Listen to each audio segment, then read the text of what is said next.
Okay, welcome to part two of our DEI discussion, trying to figure all this stuff out. Brother Waldo, here we are in part two, Yes, and sir. maybe this is the meat of the matter. Maybe this is where the toxicity comes in.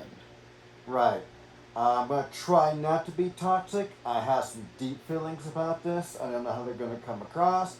I don't mean to trigger anybody, but I got questions. You got questions. I, The reason we originally want to talk about DEI is we bring it around to emergency responders, us being military, Secret Service, police force. Recently, we had the assassination attempt on Trump, right, and I get riled up when we start to talk about ultimate responsibility. Now, I actually praise, I think her name is Cheadle, the leader of the Secret Service, for stepping down because she's taking responsibility. But at the same time, how much did her vision and her leadership lead to what I call, which is incompetence with Secret Service on the assassination on Trump? We've got our conspiracy theories. If you don't mind, I'd like to share mine, and I'd love to hear yours. yes, please. Here's the conspiracy that I don't say it's mine, but it's the one that people are spreading depending on what side of the aisle you're on, left or right. Here's Sure. the right. Now, I'm not saying it's mine. I'm not representing the right. I'm You're just just saying giving both sides. this is the conspiracy. Is that I think her name is Cheadle.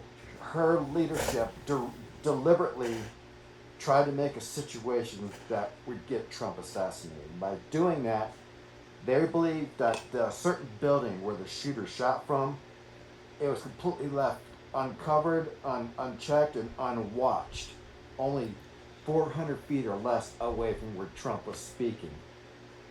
The right conspiracy theorists believe it was done on purpose. They believe that they turned a blind eye to this building so that the shooter could climb on top and shoot and position himself, perch himself so he could take shots, and it was done deliberately. I think it's asinine. I believe it was total incompetence. I think that the Secret Service probably trusted the local law enforcement to watch this building. They said, okay, this is your responsibility, and then forgot about it and decided, without training them properly, because I don't know how else you would explain it, but training them properly how to watch this building, as me and you, we've done our VIP missions. Um, Let me stop you right there and try sure. to explain what you're about to get into. Okay. The Secret Service itself does most of its protection, body protection around other the dignitaries and presidents. What they sometimes farm out is their uh, bomb disposal. Checking for bombs. Secret Service will get us as EOD to go there. They work with the local law enforcements, uh, whether that be a small town in Ohio, or the Los Angeles Sheriff's Department or whatever. They work with local places all the time. Right. They work with military assets. They work with some other lettered assets. But the Secret Service, their ultimate job, like you said, was to do what? Was to protect the protectee. The protectee was at the time Trump. Right. Okay, so I, so you explained it perfectly. Where I have trouble is because the Secret Service has ultimate responsibility, regardless of who they're delegating to do certain things. Me and you have been where the local canine unit, the working dogs, would do the searches with us. Sometimes Right. they're military, sometimes they're local police, whatever. They're just the dog asset that they Exactly. need. Once they are hired or delegated to, they're not. It does not absolve the Secret Service from anything that happens. This, this conspiracy I just told you about, where I have a problem with, is that I believe it was complacency done by the whoever the lead Secret Service agent on site. I mean, Cheadle was the overall Secret Service, but she wasn't there at the time. I haven't heard who the local on-site lead agent was, but that's the person I think should also be held accountable and responsible for the fact that if you're going to delegate down to a local service, a lettered service, like you just said, they need to be trained properly. I believe the reason this kid, and he was a kid, 20 years old, I believe he was able to climb up onto that building unseen because the local law enforcement who was responsible for that building had no idea what they're doing. Just zero clue. I do not believe that they were deliberately left that building unchecked. That'd be too obvious, just to deliberately allow someone that they must have trained. There are questions. I got questions. I'm sure you got questions. Like, number one, how did that kid know the building was not cleared? That's the biggest one that feeds into the right conspiracy that this is done on purpose to get Trump assassinated. I mean, could he have been with, like, binoculars, casing the joint, as the people in the 50s would call it? But me and you can make assumptions because we know how the system works. This Okay. 20-year-old kid has no idea what Secret Service searches, what they don't search. And the only information he would have is publicly available information. Or someone on the inside who's feeding it to him, and that's where the conspiracy comes in. There it is. So, I don't believe conspiracies. I believe it was complacency on the Secret Service to screw up and not cover that building the way they should and allow it to happen. You have a pretty interesting conspiracy too. I would love for you to share. Here it comes. I hate conspiracies. I do too. But when I come up with them, they are brilliant. No, That's what I want you to say. Your word for it. So, one of my questions to you. Okay. There was another person hurt that died that day, right? Correct. Volunteer firefighter or a firefighter, something like that. I'm sorry, I don't remember. But unfortunately, he died. What could it have been? An errant bullet? Like, is this individual the shooter, the would-be assassin? Is it possible that he could have just jumped? Like, you gotta be sitting there looking through your scope or your sights. I don't know what he had, and it doesn't really matter because you can do what you do. If he's just sitting there, like some people are saying, some reports are saying, looking through his sights or whatever, how can he be shooting? Like, was this dude that died, was he behind Trump? He was in the line of sight, of fire. The assassin was trying to kill the president, or the former president, and then this other guy, unfortunately, was in the what is that, fratricide? The stuff when you shoot guns, you have to look at your target, and you got to look at what's behind your target. Yeah, count what's behind it, right? So okay, so that says a lot, because if he's this individual who lost his life, that got shot behind Trump, if he was somewhere else and got shot, that would be my point of contention. Like, how is this dude getting shot when the president's like over there or something? And that's just not the case anymore because we have more information. Okay. Well, first of all, if I could just interject real quick, you're actually spitting facts. Well, no, this is a conspiracy. No. Well, I mean, we're talking about the man who got shot trying to protect his family. He was in a line of sight. They believe that the shooter, because somebody was yelling at Secret Service, hey, there's a shooter up on top of the roof, he got rushed. And so he started squeezing off his rounds, missed his target, and, didn't pay attention to the background, and he hit people in the background instead. That act, to what you were saying right there, actually happened. It just because my mind was this other dude was elsewhere and he rushed his shot, but which is much more plausible is what you said. He was getting a bit more jumpy because he was missing his first couple shots, and then the errant shot Yeah. I mean, So yeah, that's difficult, but that's there's conspiracies that are heard on the other side. I think you were kind of talking about earlier. I don't know if you want to chime in again on that. On the left, who think they did it just to make Trump look good. If no one else was killed or hurt, and all of a sudden he just gets his ear turned. We talk about wrestling on TV. There are ways to make your ear look like it bleeds. sure. If no one else had gotten hurt, I would say there's probably some kind of because it seems too convenient. You need to make him look good, but that's a crazy way to make him look good. And I think that conspiracy is just as crazy. But on either side, the facts just don't support whatever the conspiracy is. Of course, I want to make it a wrestling program instead of talking about DEI and unfortunately an assassination attempt on a president.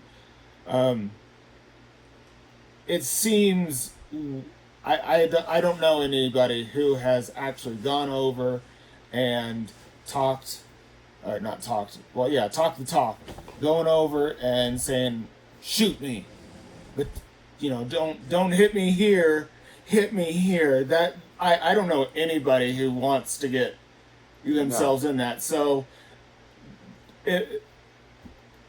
that seems so preposterous that Trump would want to do that to himself. You're really, yeah. Like, some 19, 20-year-old kid. Make sure you just hit me in the ear. And yeah, my head. Not one of the very well trained snipers of any of those, those organizations.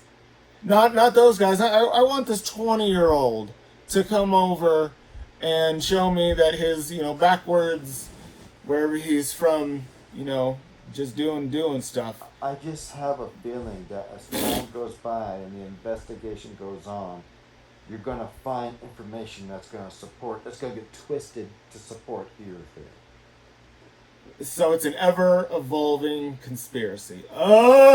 It could, it's always going to be.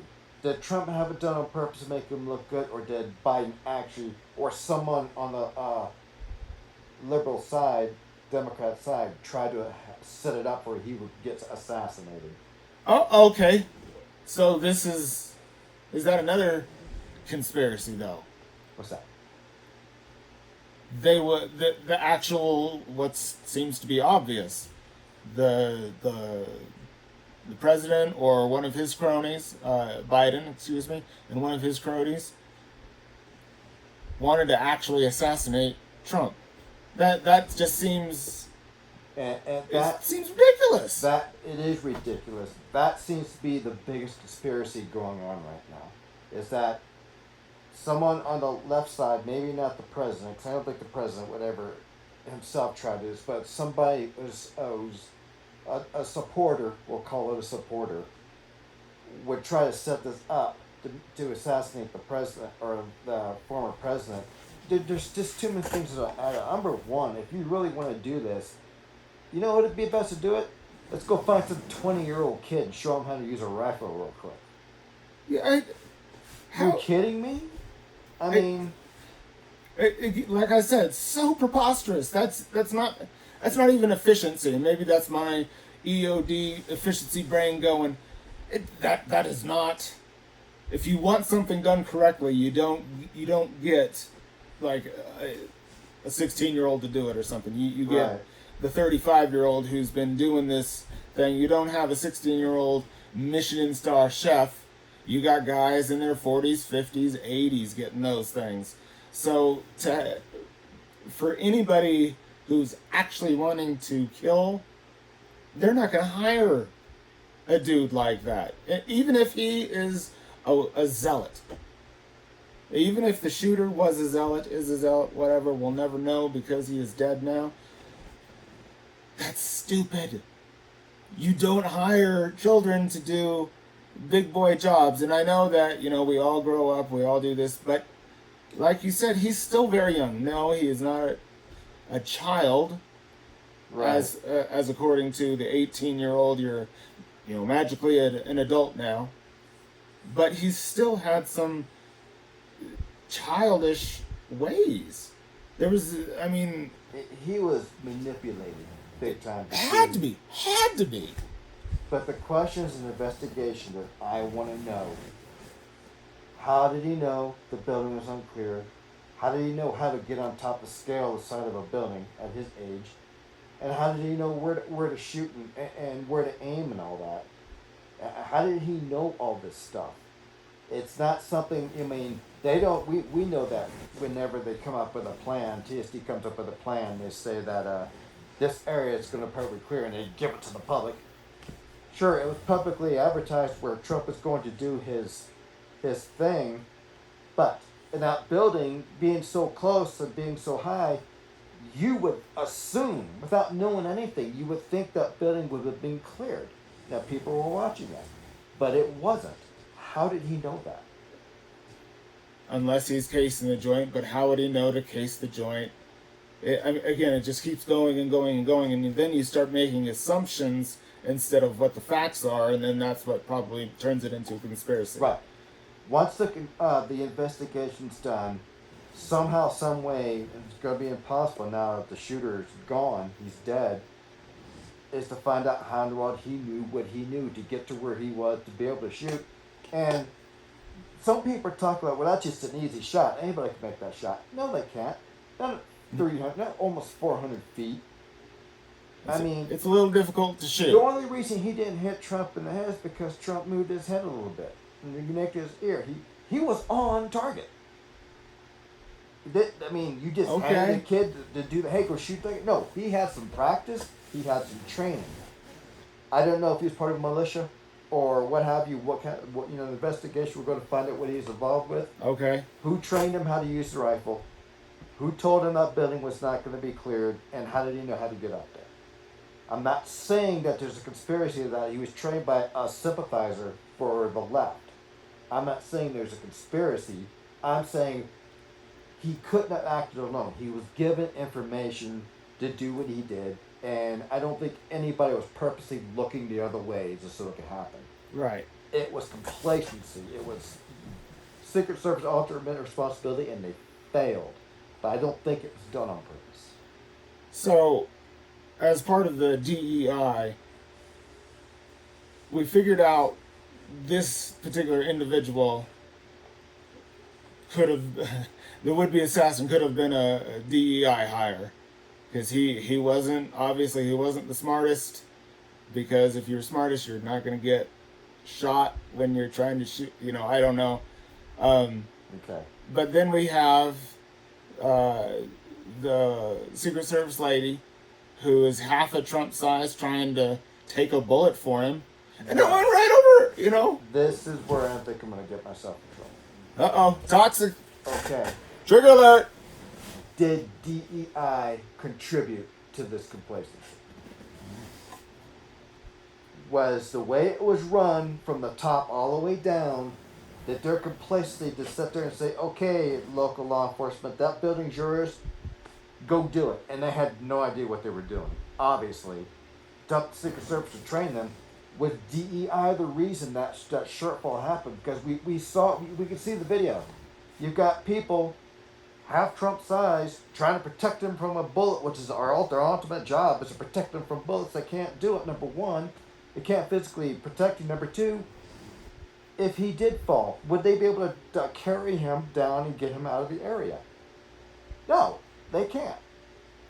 So you're forcing, you're doing. She had this 30%. She wanted 30% females. I don't know what the actual goal is if she got to it, but just deciding I want 30% of this to be women, and you see what happened. Was it Pennsylvania? Oh, I forgot what state that had happened in. I forgot too, but anyway, whatever state it was. What's that? Whatever state it was. Yeah. How much? Because it's a legitimate question, and I think it's a legitimate question because I'm the one. I don't believe in this conspiracy. I believe in the complacency.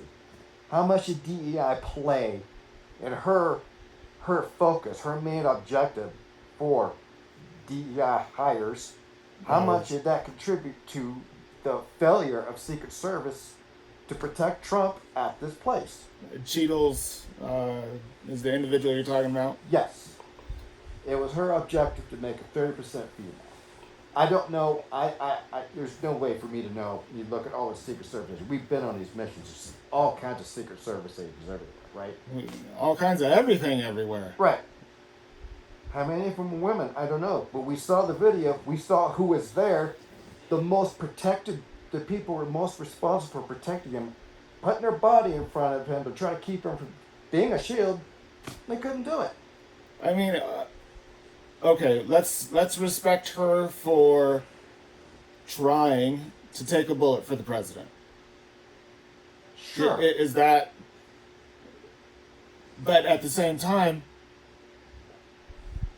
trying and actually doing it is completely different. I find myself when I think about DEI.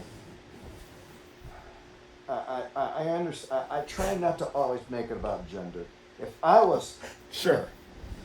me and you were deployed, you go down in the bomb suit. Something goes off, and I have to drag you out of the air, and I can't do it. I'm fucked. But I'm a DEI hire. I got hired not because I can do the job, but because somebody said you will hire so many of these people, and it doesn't matter if they can do the job or not. You will hire them, and becoming a diversity hire is almost derogatory. Well, and it's starting to get that way, isn't it? Yeah. And now, wow, crazy times.